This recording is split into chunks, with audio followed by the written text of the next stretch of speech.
Matheus, você está me ouvindo aí?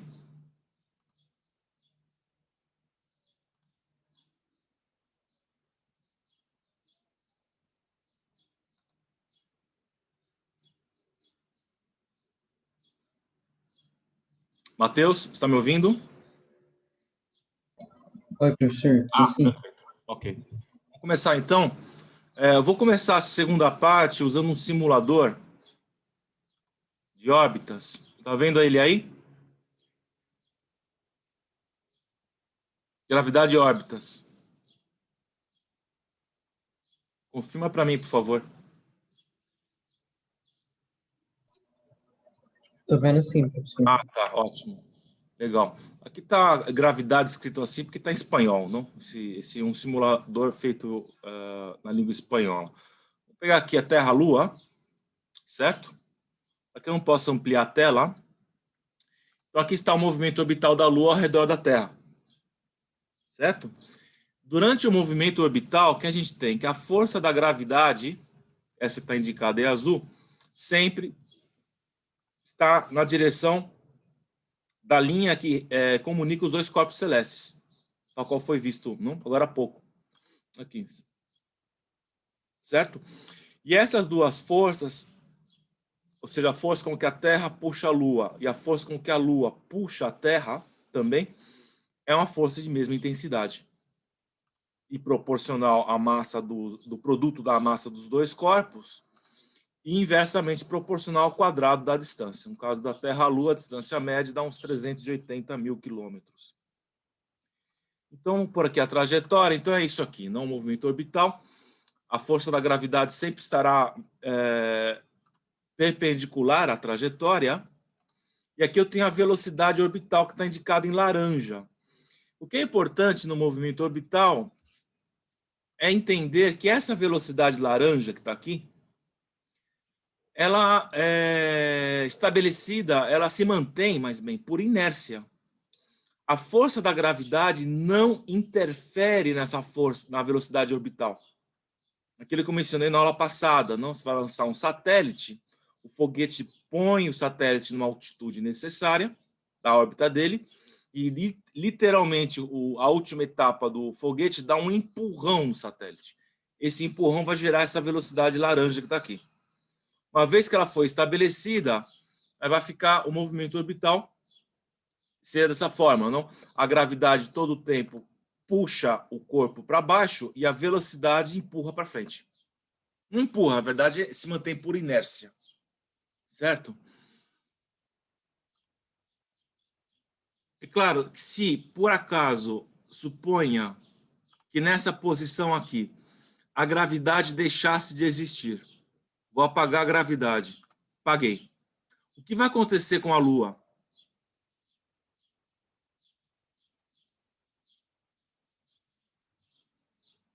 Se não houvesse a gravidade mais?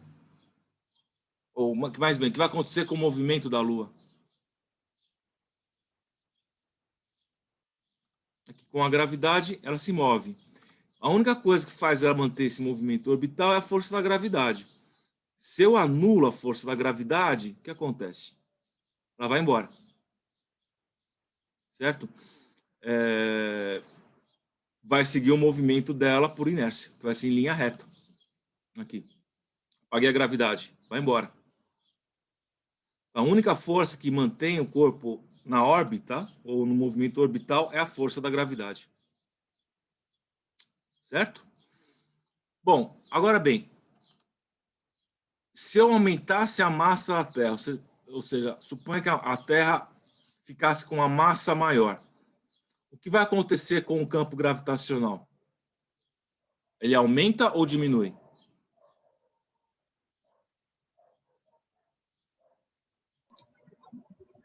Ele aumenta? Aumenta. Se o campo gravitacional aumenta, significa dizer que essa força vai ficar maior, certo? Então vamos ver o que acontece com o movimento da Lua. Vou aumentar a massa da Terra em 50%. Aumentei. Vou tirar os vetores. Você vê que a Lua se aproximou da Terra, né? Se eu duplico a massa da Terra, aconteceu, a Lua caiu. Ela não teve velocidade suficiente para se manter em órbita. Vamos fazer de novo.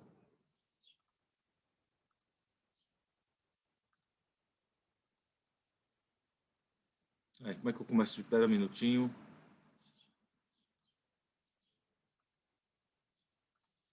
Aqui. Aqui está em movimento orbital. Vou deixar só a trajetória. Aqui. Eu vou aumentando a massa da Terra. Veja o que acontece. A Lua está se aproximando da Terra, certo? Aqui. Porque o campo gravitacional está diminuindo. Perdão, está aumentando, né? Na medida que o campo gravitacional aumenta, o puxão que a Terra exerce sobre a Lua vai aumentar também. Agora, uma coisa. Dá para perceber se está havendo uma mudança na velocidade orbital da Lua? Deu para ver isso? Ó, Sim. observe. Se a velocidade orbital vai aumentar ou diminuir, tá? Tá. Eu vou aumentando devagarinho a massa da Terra.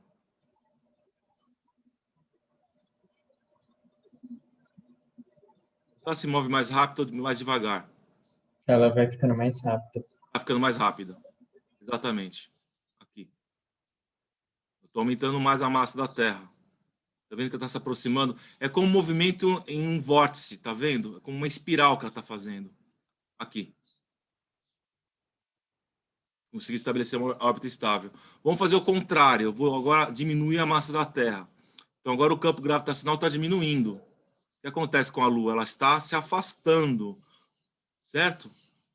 E a velocidade dela, o que está acontecendo?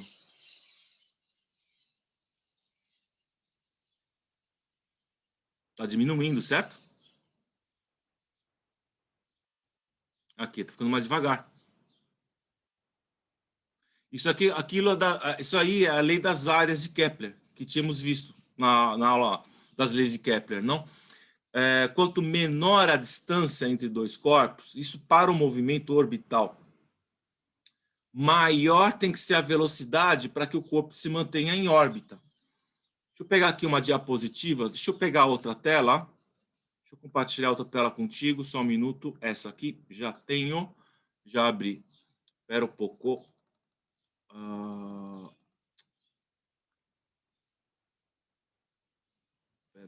Peraí, cadê você?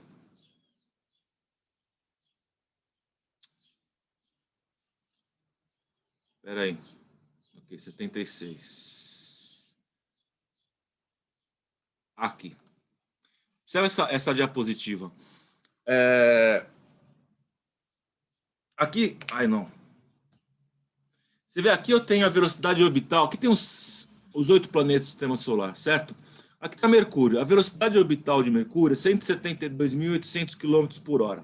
É o planeta cuja distância ao Sol é menor de todos eles. Vênus, vê que afastou um pouco do Sol, a velocidade orbital, o que aconteceu? Diminuiu também. 126.000 km por hora. A Terra, você vê que está afastando o Sol, o que acontece com a velocidade orbital? Vai diminuindo. Marte, 86.400 km por hora. Júpiter, 46.800. Saturno, 34.560 km por hora. Urano e Netuno. Dos 8 planetas, Netuno é o mais afastado. E a velocidade orbital dele é a menor, 19.440, certo? Comparado aqui com a de Mercúrio, não? Você vê que a diferença é grande, certo? É claro, porque quando aumenta a distância, diminui o campo gravitacional. Quanto menor a intensidade do campo gravitacional, menor a velocidade necessária para que o corpo se mantenha em órbita. E, consequentemente, também maior será o período, não? Quer dizer, Mercúrio, que é maior velocidade orbital, o tempo que demora para completar uma volta ao redor do Sol é 88 dias. Daria o quê? Daria como 3 meses. Quer dizer, Mercúrio comemoraria o Ano Novo a cada 3 meses. Vênus há um pouco menos de um ano. A Terra demora 1 ano. Marte, 2 anos aproximadamente. Júpiter já demoraria 12 anos para completar uma volta ao redor do Sol. Saturno, quase 30 anos. Urano 84, Netuno é 164 anos, imagina. 164 anos e nós... Pois, um ano novo a cada 164 anos, vamos pôr dessa forma. É importante notar isso, o tempo de cada planeta é diferente, né? O tempo não é igual. Aqui deixei Plutão aqui como indicativo, só 248 anos para completar. Quase dois séculos e meio para completar uma volta ao redor do Sol. Certo?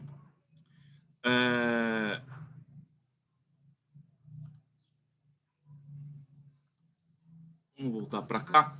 Bom. Certo? Aqui tem o sistema Sol-Terra. Aqui seria a mesma coisa. Eu tenho aqui a força da gravidade. Certo? E a trajetória.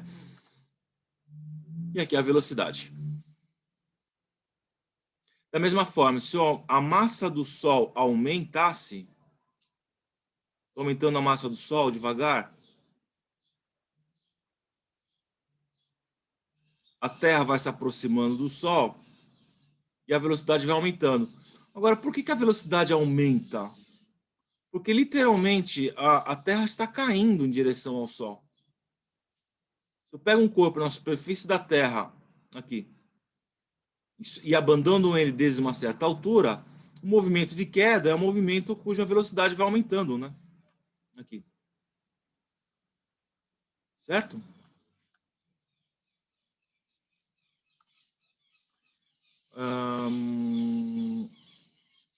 Bem, isso aí. Vamos voltar agora para nossa... Aqui. Tudo bem? Alguma pergunta aqui, Matheus? Não, professor. Tá. Deixa eu mostrar outra coisa, antes de continuar. Aqui.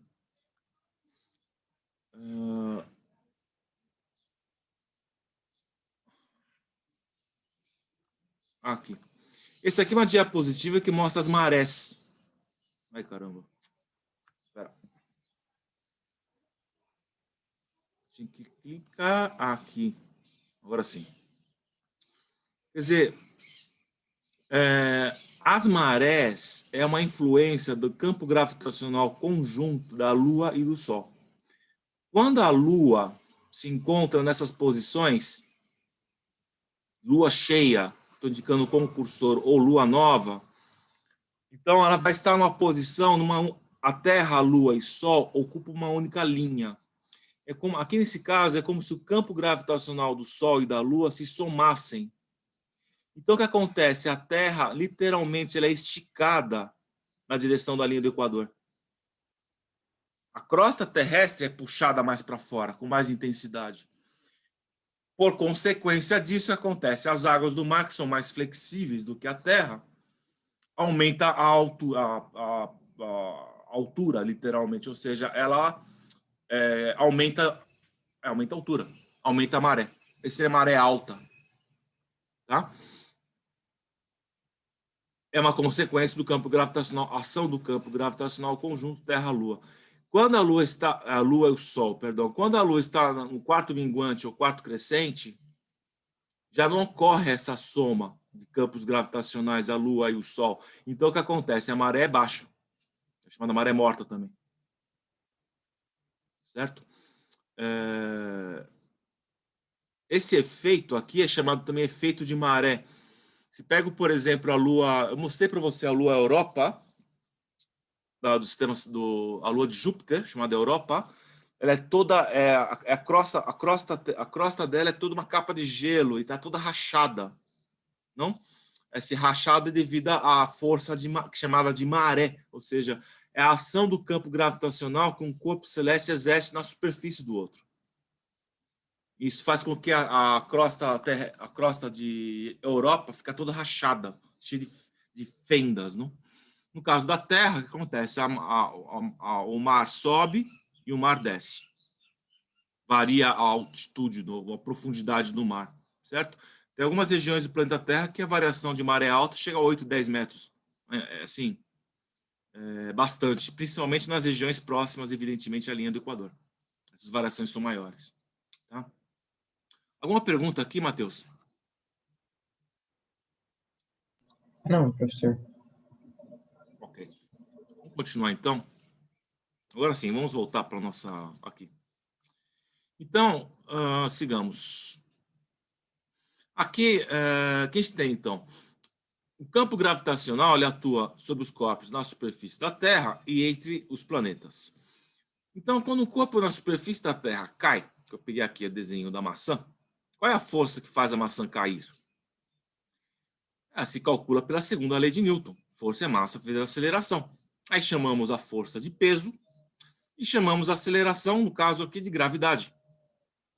Que é a gravidade que é aproximadamente G minúsculo 9, a gente arredonda normalmente para 10, mas o valor é mais ou menos 9,8 metros por segundo ao quadrado. E quando eu estou observando o movimento orbital, eu uso essa fórmula que está aqui. Eu vou tomar M1, por exemplo, Terra, sistema Terra-Sol. M1 é a massa do Sol, chama de M maiúsculo. M2, massa da Terra. Mas eu poderia aplicar essa fórmula para a maçã também. Certo? Aí, no caso, chamaria um M a massa da Terra e o outro M a massa da maçã. E é isso que a gente vai fazer. Como vimos antes, Newton estabelece que a física terrestre e a física celeste obedecem às mesmas leis. Então, estou dizendo aqui que essa equação aqui, que rege a força que atua sobre os corpos para que eles façam um movimento orbital, essa equação é válida para a queda de uma maçã. Certo? Essa validez, essa forma de pensar, não? Física celeste e a terrestre são equivalentes. Portanto, a força F, que se aplica segundo a lei de Newton, que é o F igual a ma, e a força F, que se aplica à lei de gravitação universal, que é esse F aqui, onde podemos ter que M é a massa de qualquer corpo que está sobre a superfície da Terra, e M é a massa da Terra, e R é a distância que separa, quer dizer, o R será o raio da Terra, a distância que separa o corpo até o centro da Terra. Não? Aqui é a mesma força, não? Os dois Fs. Então, se eu pego essa equação aqui e essa, e posso igualar as duas. Essa igualdade está cheia de mistérios. Cheia de mistérios. No caso, o M maiúsculo é a massa da Terra, M minúsculo massa da maçã, certo? Aqui desse lado, M minúsculo massa da maçã. Cancela a massa. Vou ter que a aceleração é G vezes a massa da Terra sobre o raio quadrado da Terra, certo? O G vale 6,67 vezes 10 a menos 11. A massa da Terra é mais ou menos 6 vezes 10 a 24 quilos. O raio da Terra dá mais ou menos 6,4 vezes 10 a sexta. Ao raio, não? Elevado ao quadrado. Fazendo essa conta, a aceleração vai dar mais ou menos isso aqui. Ou seja, 9,8 metros por segundo ao quadrado. É o valor que está aqui. Certo? Essa igualdade aqui está cheia de mistérios pelo seguinte. Essa massa que atua nessa equação é chamada massa inercial. E essa massa que atua aqui nessa segunda equação é a chamada massa gravitacional. E não se tem uma razão, mas os físicos dizem que essa massa inercial é igual à massa gravitacional. É por isso que se faz essa igualdade. Mas essa igualdade é estabelecida a partir de um princípio, que é chamado princípio de equivalência. Ou seja, um axioma. Ou seja, essa igualdade não está justificada. Hoje em dia, tá? É um axioma. Mas os físicos fazem isso. E todos eles vão dizer a mesma coisa. Não há nenhuma razão para que esse M seja igual a esse. Tá? Mas se considera igual.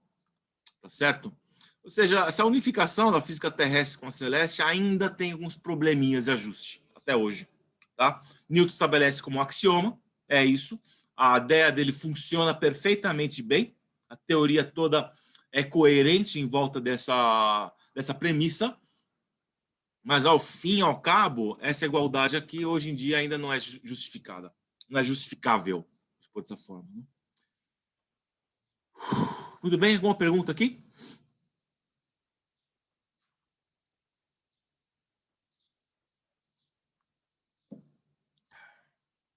Bom, continuamos. Bom, algumas observações. Então, essa equação aqui, essa aqui que a gente deduziu agora, a partir dessa igualdade, essa equação, ela é a equação que mede a intensidade num campo gravitacional. Agora, vamos olhar bem para ela e vamos ver o seguinte. Se aqui a massa da Terra pode ser considerada como um valor constante. Em realidade, a massa dos corpos celestes, todos, não é constante. Varia, mas varia pouco. E como é que varia? Bom, pode cair algum meteoro na superfície da Terra, um meteorito. Isso já faz uma variação de massa. Muito pequena, mas faz. Da mesma forma, o Sol. Às vezes cai um cometa. Em Júpiter também caiu um cometa uma vez. Halley-Bopp, acho que é o nome. Ou seja, está acrescentando massa no corpo celeste. Então, a massa vai variar. Mas a variação é tão pequena que eu posso considerar a massa de um corpo celeste como uma constante. Esse G é constante. Agora, o R não é constante. Claro que se eu tenho um corpo na superfície da Terra, o R vai ser o raio da Terra. Mas se o corpo sai da superfície e vai para o espaço, essa distância R diminui. Então, o que a gente tem? Na superfície, ou seja, quando a altitude é zero, o valor do campo gravitacional é 9,8 metros por segundo ao quadrado. Aí eu subo 1.000 metros de altitude, a gravidade variou 3 milésimos, mas ela diminui. Se eu subo a uma altitude de 16 quilômetros, nós estamos falando de uma altitude superior àquela que usa os aviões comerciais, a gravidade já cai um décimo. Tá vendo? 9,7. Se eu subo uma distância de 100 quilômetros, a gravidade cai para 9,5. 100 quilômetros de altitude ainda não é uma altitude possível para um movimento orbital. Para movimento orbital, a altitude mínima é 200 quilômetros. Tá? Então, aqui eu peguei na ISS, por exemplo, Estação Estelar Internacional. A altitude média dela é 400 quilômetros. Qual é o valor da aceleração gravitacional na Estação Estelar Internacional? Bom, eu pego o valor do G, a constante, que é um número, pego a massa da Terra, ou 6 vezes 10 a 24 aqui, e pego a distância que a Estação Estelar Internacional se encontra do centro da Terra. Nesse caso, vai ser o raio da Terra mais a altitude dela, que é 400 quilômetros, que vai dar 0,4 vezes 10 a sexta. Fazendo essa conta, aqui o valor da gravidade na Estação Estelar Internacional é 8,7 metros por segundo ao quadrado. Certo? Ah, mas os astronautas flutuam na Estação Estelar Internacional. A gravidade não deveria ser zero? Em verdade, isso aqui é chamado de gravidade aparente. A gravidade não é zero, é 8,7. Bom, de novo, então, por que os astronautas flutuam? Bom, se eu tenho um corpo, um paracaidista que salta, ele vai caindo, não? Agora, suponha que eu ponho o paracaidista dentro de uma caixa. Assim, como está aqui na segunda figura. E deixo a caixa e o paracaidista caírem juntos. O paracaidista dentro da caixa, ele vai sentir que está flutuando. Ele perde o campo visual dele. Certo? Ou seja, na verdade, ele está caindo em queda livre, mas dado que está dentro de uma caixa e a caixa estaria caindo junto com ele, a sensação que o paracaidista teria é que ele está flutuando. E é exatamente isso que acontece na Estação Estelar Internacional. Ela está caindo em direção à Terra, nunca alcança a superfície, devido à sua velocidade orbital, e a aceleração dela é 8,7. Claro que se a aceleração fosse zero, a estação estelar ia embora para o espaço, a Terra não seguraria ela na órbita. Certo? Por isso que ela dá essa sensação aqui de microgravidade, também uso muito essa palavra, para referir-se a essa situação. Ela pode ser gerada se um avião, por exemplo, cai em queda livre, ele está voando muito alto, ele cai em picada, os passageiros dentro do avião vão ter essa sensação de flutuar também, da mesma forma. Tá certo, Matheus? Certo, professor. Uma pergunta? Não, para mim está tudo certo. Você gostou da aula? Sim, foi interessante. É bem interessante. E aqui Aham. está uma das questões mais modernas da física, na atualidade, é essa igualdade aqui. Não? Quer dizer, o problema de Aristóteles, quer dizer, até hoje, no fundo, com um pano de fundo aí, ainda está presente, ainda está em discussão. Interessante essa questão, certo? Mas a questão mais bem teórica. Não? E essa expressão aqui também explica muita coisa, não? Porque a gravidade não é constante. Primeiro lugar. Segundo lugar, todo corpo que possui massa tem gravidade. Aquilo que eu falei do exemplo da caneta, do lápis. O lápis tem uma gravidade? Tem, porque tem massa. Certo? Mas dado que o G aqui é muito baixo, não? Você vê que na conta que fizemos, a massa da Terra, 10 elevado a 24 quilos. Compensa o 10 a menos 11. Não? Mas põe a massa de uma caneta aqui, pois é 6 gramas. Aqui. 6 vezes 10 a menos 3, não? Quilos. Vezes 10 a menos 11 vai dar 10 a menos 3, 10 a menos 14, não? E vai dividir isso por um valor ao quadrado ainda. Então, a gravidade é praticamente zero, não? Mas nunca, como eu expliquei anteriormente, a força gravitacional nunca é zero, ela nunca se anula. Porque o R não pode anular o valor de F nessa expressão. Certo? Bom, é isso, Matheus. A coordenação pediu para subir o vídeo da aula, tá? Então eu estou gravando as aulas de hoje e vou colocar o vídeo no AVA, como anexo, tá certo? Bom, certo? Se você não tem mais nenhuma pergunta, então vou encerrar a aula. Tá, professor. Tá bom. As aulas vão até dia 15, hoje é dia 3. A gente tem uma aula a mais no dia 10. Então, a aula que vem a gente faria o quê? Exercícios de leis de Kepler e lei de gravitação universal. Essas duas coisas. Tá certo? Certo. Bom, Matheus, muito obrigado. Mas, professor, acho que semana que vem eu não sei se eu vou vir ainda Eu nas aulas. sei disso. Estou considerando isso. Porque quase todos os professores já acabaram o conteúdo também. Aí não tem muito porque eu vim também. Tá É bom. mais revisão. Tá bom, Tá, então. professor. Tchau. Tchau, tchau, Matheus.